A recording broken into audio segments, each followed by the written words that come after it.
പിതാവിൻ്റെയും പുത്രൻ്റെയും പരിശുദ്ധാത്മാവിൻ്റെയും നാമത്തിൽ ആമേൻ. ഈശോ മിശിഹായിക്ക് സ്തുതിയായിരിക്കട്ടെ. യേശുവിൽ സ്നേഹം നിറഞ്ഞ സഹോദരങ്ങളെ, എല്ലാവരെയും ദൈവവചന ധ്യാനത്തിലേക്ക് നമ്മുടെ കർത്താവായ യേശുക്രിസ്തുവിൻ്റെ നാമത്തിൽ സ്വാഗതം ചെയ്യുന്നു. നമ്മുടെ കർത്താവ് ഈശോ മിശിഹ എല്ലാവരെയും സ്വർഗം തുറന്ന് അനുഗ്രഹിക്കട്ടെ എന്ന് പ്രാർത്ഥിക്കുന്നു.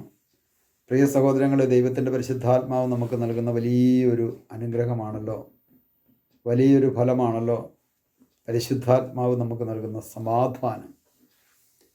നമ്മൾ ഈ മേഖലയുമായിട്ട് ചിന്തിക്കുമ്പോൾ ഏശയ്യായുടെ പുസ്തകത്തിൽ 26-ാം അധ്യായത്തിൽ വിജയഗീതം എന്ന് പറഞ്ഞുകൊണ്ട് തന്നെയാണ് ആ അധ്യായം ആരംഭിക്കുന്നത്. ആ അധ്യായത്തിലെ രക്ഷയെക്കുറിച്ചുമെല്ലാം വളരെ വ്യക്തമായിട്ട് ദൈവത്തിൻ്റെ പരിശുദ്ധാത്മാവ് പഠിപ്പിക്കുന്നുണ്ട്. 26-ാം അധ്യായത്തിൻ്റെ 12-ാമത്തെ തിരുവചനത്തിൽ ഇങ്ങനെ പറയുകയാണ്, കർത്താവെ, അങ്ങ് ഞങ്ങൾക്ക് സമാധാനം നൽകുന്നു. ഞങ്ങളുടെ പ്രവൃത്തികൾ യഥാർത്ഥത്തിൽ അങ്ങാണല്ലോ ചെയ്യുന്നത്. ഇവിടെ പറയുകയാണ്, കർത്താവെ, അങ്ങ് ഞങ്ങൾക്ക് സമാധാനം നൽകുന്നു. അപ്പോൾ സമാധാനം നമുക്ക് നൽകുന്നത് മറ്റാരുമല്ല, കർത്താവാണ്. കർത്താവ് നമുക്ക് സമാധാനം നൽകുന്നുവെങ്കിൽ ആ സമാധാനം സ്വീകരിക്കണമെങ്കിൽ എനിക്കെൻ്റെ കർത്താവുമായിട്ട് വലിയൊരു ബന്ധം ആവശ്യമാണ്.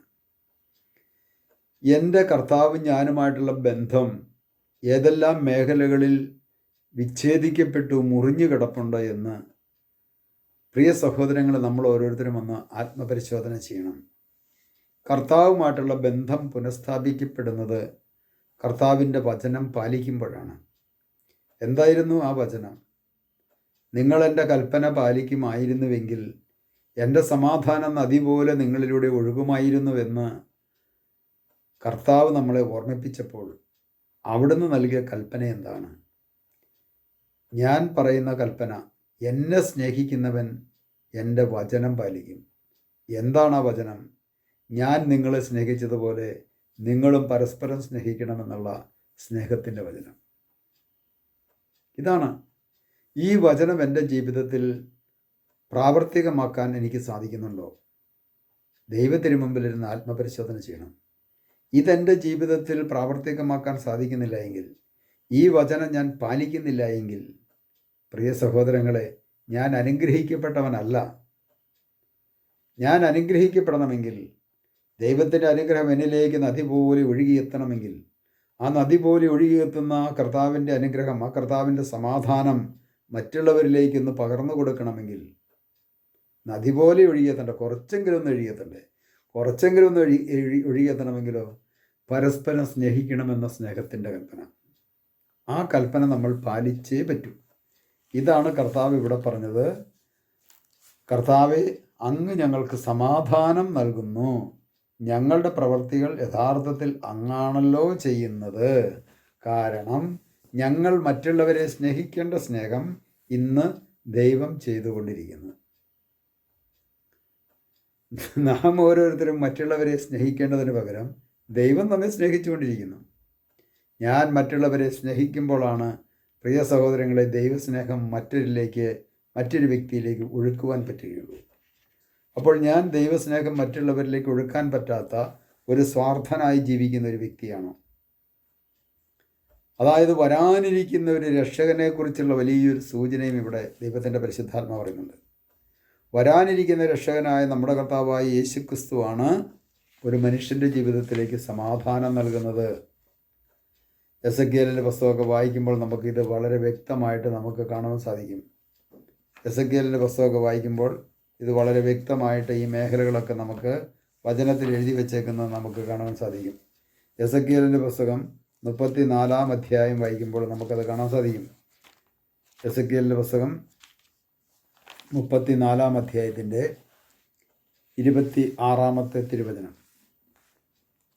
അവിടെ എസെക്കിയേൽ 34:26-ാമത്തെ തിരുവചനത്തിൽ 25-26, അവരുമായി ഒരു സമാധാന ഉടമ്പടി ഞാൻ ഉറപ്പിക്കും. അവർക്ക് വിജനപ്രദേശങ്ങളിൽ സുരക്ഷിതമായി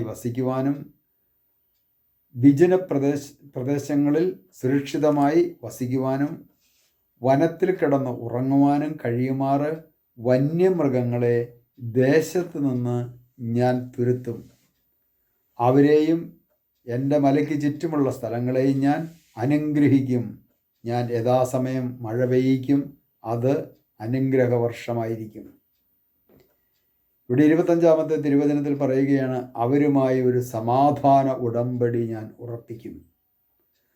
അവർക്ക് വിജന പ്രദേശങ്ങളിൽ സുരക്ഷിതമായി വസിക്കുവാൻ. പ്രിയ സഹോദരങ്ങളെ, ഇന്ന് വിജന പ്രദേശങ്ങളിൽ നമുക്ക് സുരക്ഷിതമായിട്ട് വസിക്കുവാൻ പറ്റുന്നുണ്ടോ? ഇന്ന് വിജന പ്രദേശമല്ല, സ്വന്തം ഭവനത്തിൽ പോലും സുരക്ഷിതയില്ലാത്ത ഒരു കാലഘട്ടമാണ്. വീടിന് ചുറ്റും CC ക്യാമറ വെച്ചാൽ പോലും കള്ളന്മാർ എവിടെയെങ്കിലും വന്ന് കയറും. ഇന്ന് വലിയ കൊട്ടാരമൊക്കെ പണിത് CC ക്യാമറയും വെച്ച് ഇങ്ങനെ കൊട്ടാരം പോലെയുള്ള വാഹനങ്ങൾ വാങ്ങിച്ചിട്ട് ഇങ്ങനെ സുഖജീവിതം ജീവിക്കുന്ന സുഖലോലുപിതന്മാരായിട്ട് ജീവിക്കുന്നവർക്ക് പോലും ഉറങ്ങണമെങ്കിൽ എന്തെങ്കിലും മയക്കുമരുന്നോ അതല്ലെങ്കിൽ മദ്യമോ അതല്ലെങ്കിൽ ഏതെങ്കിലും ഗുളികകളോ എന്തെങ്കിലും ഉണ്ടെങ്കിൽ ഉറങ്ങാൻ പറ്റുള്ളൂ. ഉറക്കം പോലും നഷ്ടപ്പെട്ടേക്കുന്ന അവസ്ഥ. എന്തുകൊണ്ടാണ്? മറ്റൊന്നുമല്ല, സമാധാനമില്ല. എന്നാൽ ഇവിടെ പറയുകയാണ്, കർത്താവിൻ്റെ വചനം പാലിക്കുന്ന ഒരു വ്യക്തിയെ സംബന്ധിച്ചിടത്തോളം അവരുമായിട്ട് ഞാൻ ഒരു ഉടമ്പടി ഉറപ്പിക്കുകയാണ്. അവരെവിടെയാണ്? അവർ വിജന പ്രദേശങ്ങളിൽ പോയി കിടന്നാലും അവിടെ കിടന്ന് സുഖമായിട്ടുറങ്ങും. ഒരു വന്യമൃഗങ്ങളും അവരെ ഉപദ്രവിക്കുകയില്ല. ആ വിജന പ്രദേശത്ത് നീ താമസിച്ചു കഴിഞ്ഞാൽ തക്ക സമയത്ത് ഞാൻ അവിടെ മഴ പെയ്യിക്കും. അവിടെ കുടിക്കാൻ ജലവും കൃഷി ചെയ്യുവാനായിട്ടുള്ള വെള്ളവും അവിടെ തരും. അതുപോലെ തന്നെ ഫലങ്ങളും ഞാൻ നിങ്ങൾക്ക് നൽകും. അപ്പോൾ നിങ്ങളുടെ വീട്ടിൽ പട്ടിണി ഉണ്ടാകത്തില്ല, അസമാധാനം ഉണ്ടാകത്തില്ല, സമാധാനമുണ്ടാകും.